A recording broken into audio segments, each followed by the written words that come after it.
What's poppin', dogs? Mr. Allen here with some dope math on inverses, man. We want to find the inverse of f of x equals the quantity x plus 2 squared, where x is greater than or equal to negative 2. So we have a domain restriction to make sure that the inverse of this guy is also a function. All right, we're going to get the domain and range of our original. We're going to find our inverse, get the domain and range of that, and we're going to graph both of them on the same graph. Woo! It's going to be awesome. All right, so first off, let's find our domain and range of this guy here. Since I'm given a domain restriction, that is my domain. X is greater than or equal to negative 2. Lovely. Why don't I go ahead and plot this one right now while I've got it. So this is going to be a shift to the left 2, right? 1, 2. And I know if I plugged in negative 2, I'd get 0 out. So boom, there's a point on that graph. If I plug negative 1 in, negative 1 plus 2 is 1, squared is 1. So get that point right there. And if I plugged 0 in, I get 2 squared is 4. So 1, 2, 3, 4. Boom. All right. So there we have it. There is our graph of the original f of x, right? So that is f of x right there. Cool. All right. My range, hold up. Let's get our range here. I think it's easier sometimes when you can see it on the graph. Range is all my y values. I'm always bigger than or equal to 0. So y is greater than or equal to 0 is going to be my range. Excellent, okay? If you needed to, you could always do a little t-chart action, right, for these. If you like x, y, I plugged in negative 2. I got 0. I plugged in negative 1. I got 1. And I plugged in 0, and I got 4, all right? So there's my t-chart for that, just in case you're like, bro, I didn't catch that. All right, next one. I got to figure out my inverse, okay?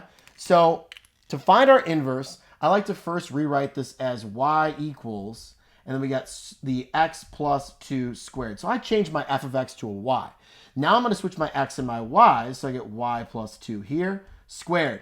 And now I got to resolve for y. So I'm going to square root on both sides, and I end up with plus or minus the square root of x equals y plus 2. And then I'll subtract 2 on both sides, and I'm going to rearrange things. I got y equals plus or minus the square root of x minus 2. Now that plus or minus is not going to be in my final answer here. As it sits, this is not a function. It wouldn't pass the vertical line test if we were to graph both the positive and negative version. I need to figure out which one I want.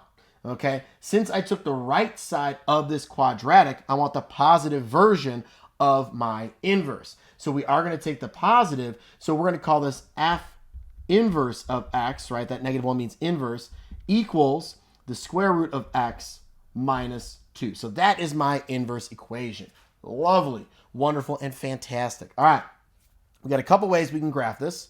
We can either graph it as if we don't know anything about this one, or I can switch my x and y coordinates. I'm going to graph this as if we don't know anything about our original, just to show that, and then we're going to show how the points will line up.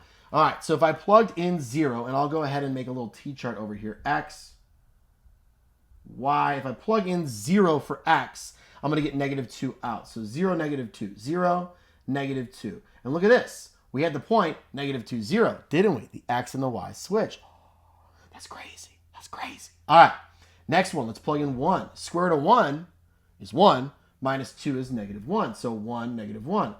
Didn't we have negative 1, 1? Oh my goodness. They flip-flopped. Dope. All right, last one. I'm going to pick 4 to go in because 4 is a nice number to square root. 2, 3, Right, but 4, that's Gucci, baby. Square root of 4 is 2, minus 2 is 0. So we got the point 4, comma 0.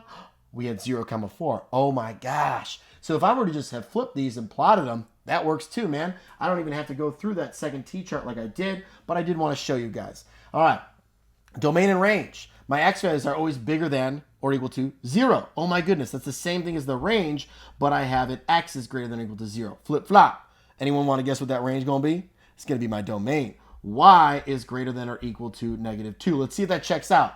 Range, always bigger than negative 2. Yeah, including negative 2, right? There we go. So my domain and range flip-flop, as you see from the original to its inverse, right? And then the last thing I want to show you guys that is pretty dang dope, all right, it always reflects over this line, y equals x. There we go. Ooh, one last thing here. I do want to make sure that I label this f inverse of x. Oftentimes on quizzes and tests, they'll say, hey, can you label the graphs? Make sure you got them on there because we don't always have all these different colors, right?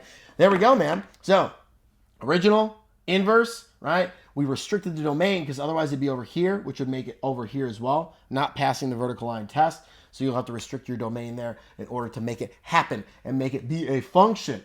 It's beautiful. I love it. It's fantastic. I can't stop looking at it. All right. Have a great day, dogs, and stay dope.